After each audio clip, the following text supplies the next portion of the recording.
Even the prophets and their companions were not exempt from intense feelings of sorrow or emotional distress or grief that parallels what we in modern day consider to be depression. When the Prophet Muhammad's beloved wife Hazrat Khadija and his uncle Abu Talib both passed away in the same year, that year became known as the Year of Sorrow. And we as Muslims are lucky enough to be able to rely on the Quran when it comes to fighting depression. And when I say depression, I don't just mean clinical depression diagnosed by a doctor or psychiatrist, but I'm just referring to those emotions of sadness, despair, the sorrow that you can feel when life hits you hard or when you feel down. So in this video, I've picked 3 verses from the Quran that either acknowledge the reality of depression or give us ways of overcoming this grief and helps nurture the mindset that's required to help us get from one end out to the other. My name is Shahrukh, I'm a Muslim and a doctor, and let's get started. And the first verse is about relying on Allah for support, where in chapter 9, Surah Tawbah, verse 40,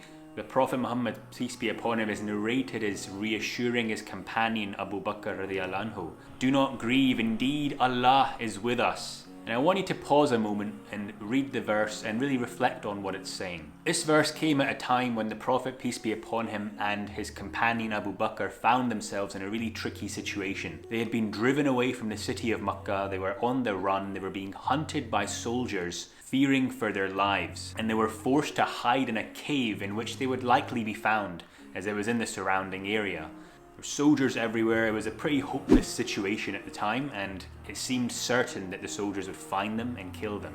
And it was a hopeless situation, but the Prophet, peace be upon him, remained calm, he remained reassured, and he told his companion Abu Bakr radiallahu anhu, do not grieve, indeed Allah is with us. And I think what this verse is saying is that if you remain calm, even in the most hopeless situation, and rely on Allah subhanahu wa ta'ala, He will be your biggest supporter in ways both seen and unseen. Remember to rely on Allah subhanahu wa ta'ala. He's the one who saved the Prophet Muhammad, peace be upon him, from near certain death from the cave on that day, and He can save us all as well. Moving on to the second verse, which is about remembering the attributes of Allah and how that can bring us out of our low mood and sorrow. In Surah Fatir, chapter 35, verse 34, it says, and they will say, praise to Allah who has removed from us sorrow. Indeed, our Lord is forgiving and appreciative. All of our lives will bring anxiety or sorrow at some point, and the verse that I've just said is in reference to the sorrow that is felt when one considers the day of judgment and whether one will go to heaven or to hell in the end. And in the verse, the people are glad that Allah subhanahu wa ta'ala has removed their or forgiven their mistakes and appreciated their efforts, which are sure to land them in heaven. It's a reminder that Allah subhanahu wa ta'ala will remove our sorrows and despairs if we are true believers. And it can be seen as both a motivation and a promise that if we continue to improve ourselves in the way of Allah, ask for forgiveness, try our best